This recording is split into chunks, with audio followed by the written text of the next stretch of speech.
One question which many people have asked, or some people don't know the exact word to use for it, is portfolio sizing. How do you do portfolio sizing? I learned this concept, I heard of this concept, and I was taught this by Naren Shankaran of ICICI Prudential. When he said no point in doing a lot of research and buying 100 shares or 200 shares, and that was true. Not that I was buying 100, 200, but I wouldn't buy much more, right? So that reminds me of I think 1983 September, it must have been, I'm not very sure, August or September. Both Rakesh Jhunjhunwala and I spotted Tata Power.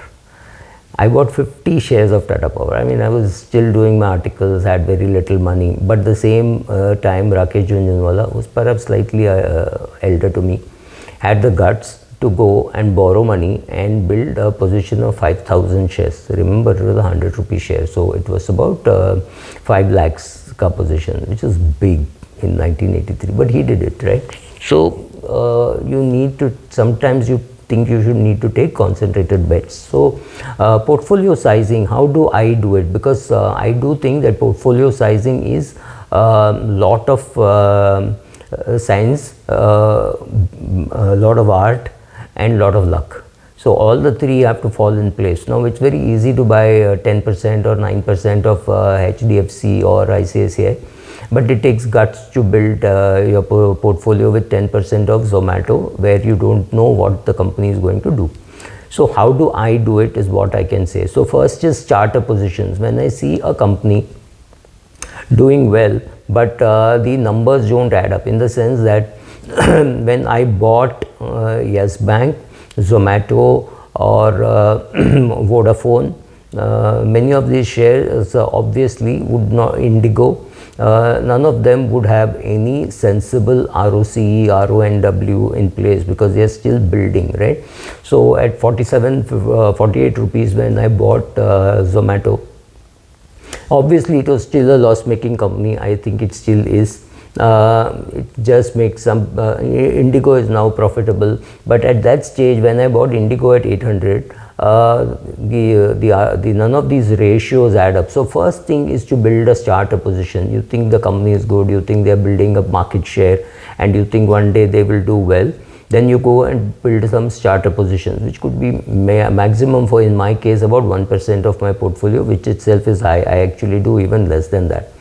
Then start researching the company. I mean, I'm not saying that I would buy without doing the research. I would do some research, I would talk to people, etc., and then I would build a starter position and then start doing more and more research. And you also realize that once you have a share, you collect a lot of information about it, and a lot of information about it flows to you. You also talk to people about it, right?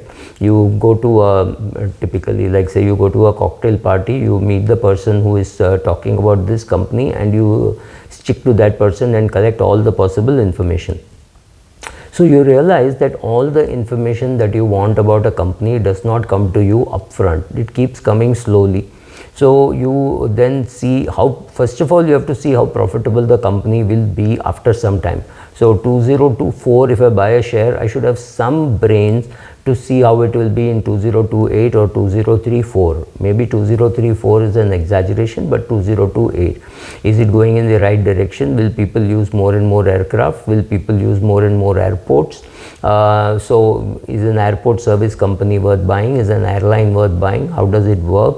Is it making money at least at the EBITDA level, right? So these are the questions that you will ask, and then you will start collecting information. So is it profitable? That has to be, that is very important, because only if a company is profitable, you can build a big part of it, right? You cannot build a portfolio with a huge position for a startup. That very rarely does it happen, but some people do.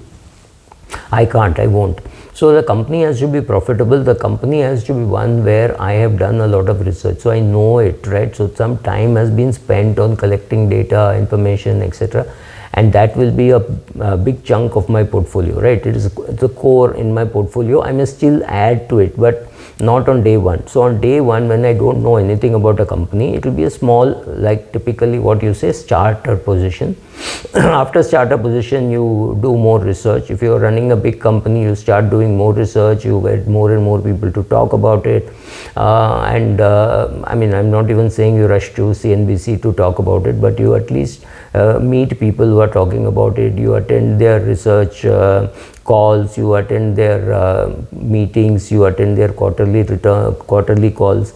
You do all that. You keep collecting data, and you realize that your decision was right or wrong.